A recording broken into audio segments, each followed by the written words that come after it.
তো নমস্কার বন্ধুরা, আপনারা দেখছেন মন্ডল সেবা কেন্দ্র ইউটিউব চ্যানেল। তো বন্ধুরা, আপনারা সবাই জানেন যে বর্তমানে কিন্তু কিছুদিনের মধ্যে পশ্চিমবঙ্গে এসআইআর কিন্তু শুরু হতে চলেছে।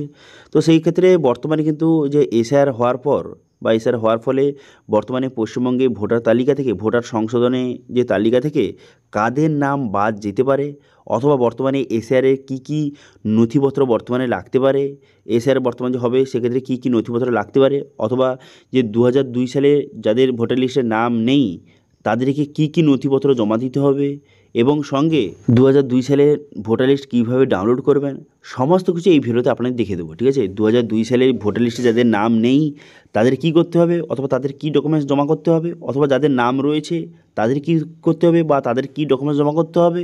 না হলে এই যে এসআর হওয়ার পর নতুন যে সংশোধনী, যে নতুন ভোটার লিস্ট থেকে কাদের নাম বাদ যেতে পারে, অথবা 2002 সালে ভোটার লিস্ট কীভাবে ডাউনলোড করবেন, সমস্ত কিছু এই ভিডিওতে আপনাদের দেখিয়ে দেবো। সেই জন্য ভিডিওটা প্রথম থেকে শেষ পর্যন্ত অবশ্যই দেখবেন মনোযোগ সহকারে, এবং আমাদের চ্যানেলে প্রথমবার ভিজিট করে থাকলে আমাদের চ্যানেলটিকে সাবস্ক্রাইব করে রাখুন এবং পাশে থেকে বেল আইকনটিকে অবশ্যই প্রেস করে রাখুন। তো চলুন আজকে ভিডিওটা শুরু করা যাক। তো এখানে বলা হয়েছে যে পশ্চিমবঙ্গে ভোটার তালিকার সংশোধনের কাদের নাম বাদ যাবে, কী কী নথি লাগবে এসআইআরের, সমস্ত কিছু আপডেট এই ভিডিওতে আপনাদের সঙ্গে শেয়ার করব। ঠিক আছে, এখানে বলা হয়েছে যে পশ্চিমবঙ্গে ভোটার তালিকায় বিশেষ নিবিড় সংশোধন অর্থাৎ যে এসআইআর নিয়ে নির্বাচন কমিশনের প্রস্তুতি শেষ পর্যায়ে। আগামী বছর রাজ্যে বিধানসভা ভোট, তাই তার আগেই তালিকা সংশোধনের কাজ সম্পন্ন করার পরিকল্পনা নিয়েছে কমিশন। এসআইআরের চূড়ান্ত তালিকা ধরেই রাজ্যে বিধানসভা নির্বাচন করতে চাইছে তারা, যেমন বিহারে চলছিল। এবার এসআইআরের জন্য কী কী নথি প্রয়োজন বা কী কী ডকুমেন্টস লাগবে, এখানে এই বিষয়ে বলা হয়েছে যে ভোটার তালিকা সংশোধন বা এসআইআরের শুরুর তারিখ ঘোষণার সঙ্গে সঙ্গে ভোটারদের মধ্যে প্রশ্ন উঠেছে যে পশ্চিমবঙ্গে এসআইআরে কী কী নথি লাগবে, অথবা কাদের নাম তালিকা থেকে বাদ যেতে পারে। ঠিক আছে, এবং কারা অবৈধ ভোটার। ঠিক আছে, সেটা নিয়ে এখনও পর্যন্ত অনেক মানুষ খুব চিন্তায় রয়েছে। এবার এখানে বলা হয় যে এসআইআর কেন প্রয়োজন। প্রতি বছরই ভোটার তালিকা সংশোধনের কাজ করে নির্বাচন কমিশন।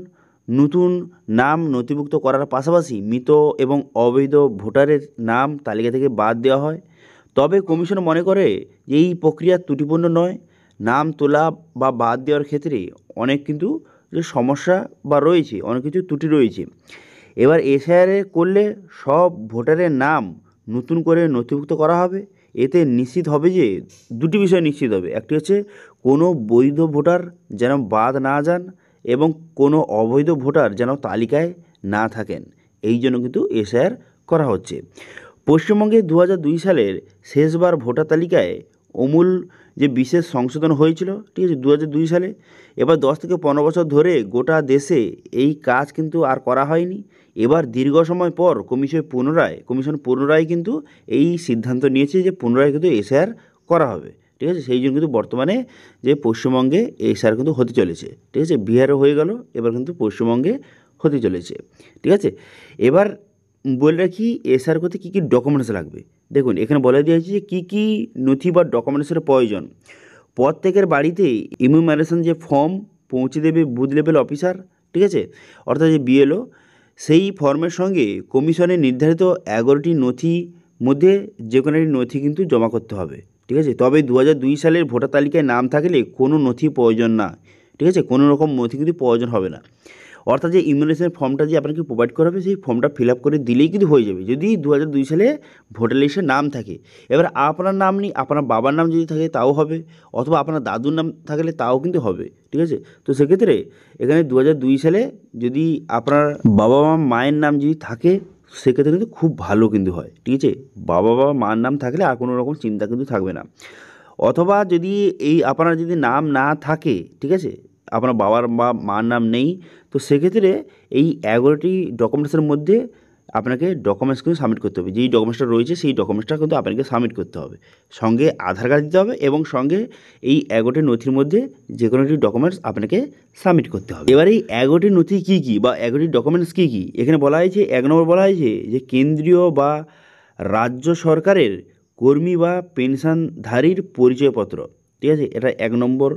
এবার 2 নম্বর হচ্ছে 1987 সালের 1 জুলাইয়ের আগে পোস্ট অফিস বা স্থানীয় প্রশাসনের দেওয়া কোনো রকম যদি নথি থাকে সেটা দিতে পারেন। এবার 3 নম্বর রয়েছে জন্ম শংসাপত্র, অর্থাৎ জন্ম সার্টিফিকেট দিতে পারেন। অথবা পাসপোর্ট যদি থেকে থাকে সেক্ষেত্রে পাসপোর্ট দিতে পারেন। এবারে মাধ্যমিক বা তার বেশি শিক্ষাগত শংসাপত্র সার্টিফিকেট দিতে পারেন, ঠিক আছে। এছাড়া রাজ্য সরকারের উপযুক্ত কর্তৃপক্ষের দেওয়া বাসস্থানের শংসাপত্র দিতে পারেন। এবার 7 নম্বর হচ্ছে ফরেস্ট রাইট সার্টিফিকেট যদি থেকে থাকে সেটা দিতে পারেন। তারপরে হচ্ছে 8 নম্বর হচ্ছে জাতিগত শংসাপত্র দিতে পারেন। তারপরে নাগরিকের ন্যাশনাল রেজিস্টার দিতে পারেন। এবার 10 নম্বর হচ্ছে স্থানীয় প্রশাসনের পারিবারিক রেজিস্টার ডকুমেন্ট সাবমিট করতে পারেন। এবার 11 নম্বর হচ্ছে জমি বা বাড়ির দলিল।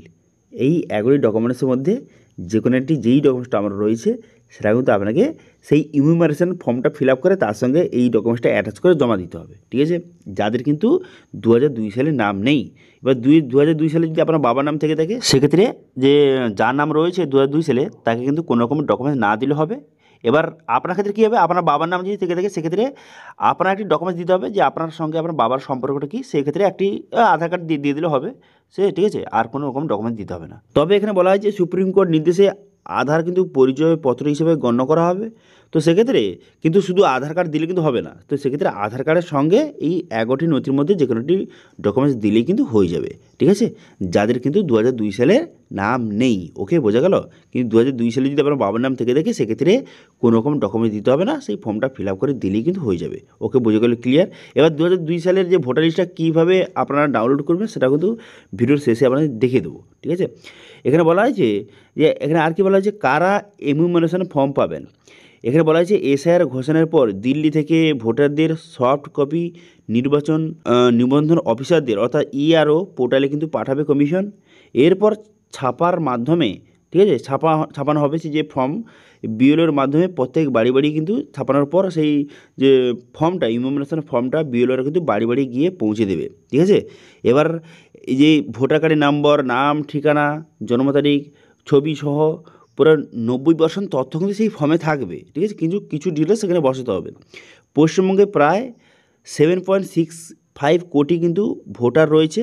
এবার প্রতিজন পিছু পার পিছু কিন্তু 2টো করে ফর্ম, ঠিক আছে। অর্থাৎ কিন্তু ওই 15 কোটি মতো ফর্ম কিন্তু ছাপানো হবে, ঠিক আছে। একটা ফর্ম আপনাকে দেবে এবং একটা ফর্ম কিন্তু কার কাছে থাকবে, একটা ফর্ম কিন্তু যে নির্বাচন কমিশনের কাছে থাকবে, ঠিক আছে। এবার এখানে বলা হয়েছে কাদের নাম তালিকা থেকে বাদ যেতে পারে। এই যে এসআর হবে তো সেক্ষেত্রে তালিকা থেকে কাদের নাম বাদ যেতে পারে। এখানে বলা হয়েছে 2002 সালে ভোটার তালিকা পরিবারের কোনো নাম নেই এবং কোনো রকম সার্টিফিকেট নেই। এই যে 11টি নথির মধ্যে কোনো ডকুমেন্টস নেই, 2002 সালের নামও নেই এবং 11টি নথির মধ্যে কোনো নথি নেই, তারা কিন্তু বাদ যেতে পারে, ঠিক আছে। মৃত এবং অবৈধ ভোটার অন্যত্র চলে যাওয়া বা দু জায়গায় নাম থাকা ব্যক্তিদের নাম বাদ পড়বেন। বিশেষ করে বাংলাদেশ ও মায়ানমার থেকে আসা অনুপ্রবেশকারী অবৈধ ভোটার হিসেবে চিহ্নিত হতে পারেন। কমিশনের অনুমান প্রায় 1 কোটি নাম বাদ যেতে পারে। মৃত ও অন্যত্র গিয়ে নাম মুছে যাওয়া ভোটারের সংখ্যা ওই 75 লাখ মতো। এবার সঙ্গে অতিরিক্ত অবৈধ ভোটারের সংখ্যা যোগ করলে প্রায় 1 কোটি কিন্তু ছাড়িয়ে যেতে পারে, ঠিক আছে। তো সেক্ষেত্রে বর্তমানে পশ্চিমবঙ্গে কিন্তু যে 1 কোটি প্লাস ভোটার কিন্তু বাদ যেতে পারে এমনটাই আশঙ্কা করছে কমিশন, ঠিক আছে। সেক্ষেত্রে 2002 সালের ভোটার লিস্টে যদি নাম থেকে থাকে সেক্ষেত্রে কিন্তু কোনো রকম চিন্তা করার অথবা চিন্তার কোনো রকম ব্যাপার নেই। যদি আপনার বাবার নাম থেকে থাকে সেক্ষেত্রে কোনো রকম চিন্তা করার দরকার নেই, সেক্ষেত্রে কোনো রকমের যে ডকুমেন্টস লাগবে না। কিন্তু যদি 2002 সালের কারোর যদি নাম না থাকে অথবা এই 11টি নথির মধ্যে কোনো নথি না থাকে সেক্ষেত্রে সমস্যা হতে পারে। এখানে বলা যে নতুন নাম নথিভুক্ত করা যাবে। কমিশনের সূত্রে খবর, নতুন ভোটাররা যে 6 নম্বর ফর্ম আবেদন করে নতুন তালিকায় নাম নথিভুক্ত করতে পারবেন। তো অর্থাৎ যে এই 6 নম্বর ফর্ম যারা নতুন বর্তমানে ভোটার তাদের নামও কিন্তু উঠে যাবে। এই যে 2025-এ যখন এসআর হবে তার যে লিস্ট বেরোবে, তারপরে এসআর কমপ্লিট হওয়ার পর যে এসআরের লিস্ট বেরোবে সেখানে কিন্তু নাম উঠে যাবে, নতুন ভোটারের নাম উঠে যাবে, কোনো রকম চিন্তা করার দরকার নেই, ওকে। তো এখানে বলা হয়েছে এসআইয়ের অংশ না নিলে 2024 সালে নতুন ভোটার যে তালিকা থেকে তাদের নাম কিন্তু বাদ যাবে এবং তারা আগামী দিনে যে বিধানসভা নির্বাচনে ভোট দিতে পারবেন না, ঠিক আছে। অর্থাৎ যে এসআর হওয়ার পর তারপরে যখন নতুন ভোটার লিস্ট বেরোবে সেখানে যাদের নাম থাকবে তারাই কিন্তু ভোট দিতে পারবে, সেটা কিন্তু এখানে বলে দেওয়া হয়েছে, ঠিক আছে। এখানে আরও বলা হয়েছে 2002 সালে রাজ্যে ভোটার সংখ্যা ছিল 4.58 কোটি, এখন বর্তমানে যে 7.5 কোটি বেশি কিন্তু হয়ে গেছে, 7.65 কোটি কিন্তু হয়ে গেছে। কমিশন 2002 সালের তালিকা এবং 2025 সালের যে ভোটার তালিকা মিলিয়ে ম্যাপিং করছে, ঠিক আছে। এবং যাদের নাম কিন্তু নেই তাদের কিন্তু বর্তমানে কিন্তু যে বাদ রাখা হচ্ছে এবং তাদের কিন্তু এই ভেরিফিকেশানটা হবে, এই 11টি নথি কিন্তু তাদের জমা দিতে হবে মধ্যে যেই ডকুমেন্টসটা রয়েছে, ঠিক আছে। তো সেক্ষেত্রে 2002 সালের ভোটার লিস্ট কিন্তু খুবই গুরুত্বপূর্ণ, ঠিক আছে। তো সেই জন্য এবার আপনার দেখে দিই যে 2002 সালে ভোটার লিস্ট আপনি কীভাবে ডাউনলোড করবেন অথবা সেখানে আপনার নাম আছে নাকি কীভাবে চেক করবেন, ঠিক আছে। কারণ সেই 2002 সালে ভোটার লিস্টে যদি আপনার নাম থেকে থাকে সেক্ষেত্রে কিন্তু আর কোনো রকম চিন্তা নেই। আপনার বাবার নাম বা আপনার দাদুর নাম যদি থেকে থাকে সেক্ষেত্রে কিন্তু আপনার কোনো রকমের ডকুমেন্টস কিন্তু না দিলেও হবে। কিন্তু যদি 2002 সালে ভোটার লিস্টে যদি নাম না থেকে থাকে সেক্ষেত্রে কিন্তু 11টা নথির মধ্যে যে কোনো একটা নথি লাগবে এবং সঙ্গে আধার কার্ড, এই দুটো ডকুমেন্টস কিন্তু সেই ইনুমারেশন ফর্ম যে বাড়ি বাড়ি যে দেবে তার সঙ্গে সেই ডকুমেন্টসটা অ্যাটাচ করে জমা করতে হবে। কিন্তু যদি 2002 সালে ভোটার লিস্টের নাম থেকে থাকে সেক্ষেত্রে শুধু ফর্মটা ফিল আপ করে দিলেই হবে, কোনো ডকুমেন্ট না দিলেও হবে, ঠিক আছে। এবার 2002 সালের ভোটার লিস্ট ডাউনলোড করার জন্য আমাদের ওয়েবসাইটে চলে আসবেন, চলে আসার পর সার্চ করবেন 2002 লিখে সার্চ করবেন, করে দেওয়ার পর এখানে West Bengal 2002 voter list download দেখতে পাচ্ছেন এই আর্টিকেলটা শো হয়ে গেছে।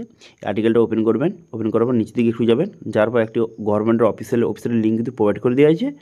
এই লিঙ্কে আপনি ক্লিক করবেন, এই লিঙ্কে ক্লিক করে দেওয়ার সঙ্গে সঙ্গে এই যে অফিসিয়াল ওয়েবসাইট আপনার সামনে কিন্তু ওপেন হয়ে যাবে। আপনার সামনে ওপেন হয়ে যাওয়ার পর তারপরে কিন্তু এখান থেকে আপনার ডিস্ট্রিক্টটা এখান থেকে সিলেক্ট করে নেবেন, ঠিক আছে। ডিস্ট্রিক্টে সিলেক্ট করে নেওয়ার সঙ্গে সঙ্গে তারপর কিন্তু নেক্সট পেজ কিন্তু আপনার সামনে ওপেন হয়ে যাবে। এবার অ্যাসেম্বলি, এখান থেকে অ্যাসেম্বলিটা আপনি সিলেক্ট করবেন, ঠিক আছে। এসি নেম এখান থেকে সিলেক্ট করে নেবেন। সিলেক্ট করে নেওয়ার পর তারপর আপনি কী করবেন, এবারে কিন্তু অর্থাৎ যে ব্লকটা কিন্তু সিলেক্ট করে নেবেন। ব্লকটা সিলেক্ট করে নেওয়ার পর তারপর আপনি কী করবেন, যে পোলিং স্টেশন অর্থাৎ যেখানে আপনি ভোট দিতে গিয়েছিলেন যে স্কুলে, সেই স্কুলের পাশে ফাইনাল রোল অপশানে ক্লিক করে এখানে ক্যাপচাটা বসিয়ে আপনি ভেরিফাই অপশানে ক্লিক করবেন। ভেরিফাই অপশানে ক্লিক করে দেওয়ার সঙ্গে সঙ্গে তারপর কিন্তু এখানে আপনার যে 2002 সালের ভোটার লিস্টটা কিন্তু আপনার সামনে শো হয়ে যাবে, ডাউনলোড হয়ে যাবে। হয়ে যাওয়ার পর এটা আপনি ওপেন করবেন। ওপেন করার সঙ্গে সঙ্গে এখান থেকে আপনি যে আপনার নামটা আছে নাকি খুব সহজে এখান থেকে চেক করতে পারবেন, ঠিক আছে। আপনার বাবার নাম রয়েছে কি না অথবা যে আপনার নাম অথবা আপনার দাদুর নাম কার নাম রয়েছে এখান থেকে আপনি চেক করে নেবেন, ঠিক আছে। অর্থাৎ যে 2002 সালে যারা কিন্তু ভোট দিয়েছিলেন, ঠিক আছে, 2002 সালে ভোটার লিস্টে বা যারা ভোট দিয়েছিলেন তাদের নাম, ঠিক আছে, যাদের ভোট হয়েছিল তাদের নামটা দেওয়া রয়েছে। এবার এখানে যদি আপনার বাবার নাম অথবা আপনার দাদুর নাম অথবা আপনার নাম যদি থেকে দেখি তাহলে কিন্তু কোনো রকমের সমস্যা নেই, ওকে। কিন্তু যদি যাদের নাম নেই, ঠিক আছে, 2002 সালে ভোটার লিস্টে যাদের নাম নেই তারা কিন্তু 11টি নথির মধ্যে যে কোনো একটি নথি এবং সঙ্গে আধার কার্ড জমা দিলেই হয়ে যাবে, ওকে। তাদের নাম কিন্তু 2000 যে এসআইআর হওয়ার পর যে নতুন ভোটার লিস্ট বেরোবে সেই নতুন ভোটার লিস্টে নাম কিন্তু উঠে যাবে, ওকে। এবার এই এসআইআর নিয়ে আরও যদি কোনো রকম আপনার কোশ্চেন থেকে থাকে অবশ্যই কমেন্ট করুন, আমি অবশ্যই আপনাদের রিপ্লাই করব। এবং আজকে ভিডিওটা ভালো লাগে তাহলে ভিডিওকে লাইক করে দেবেন এবং ভিডিওটা কিন্তু বন্ধুর সঙ্গে শেয়ার করে দেবেন। এবং আমাদের চ্যানেলে প্রথমবার ভিজিট করে থাকলে আমাদের চ্যানেলটিকে সাবস্ক্রাইব করে রাখুন এবং পাশে থাকা বেল আইকনটিকে অবশ্যই প্রেস করে রাখুন। আজকে ভিডিওটা এই পর্যন্ত, দেখা আছে নেক্সট ভিডিওতে। Thank you.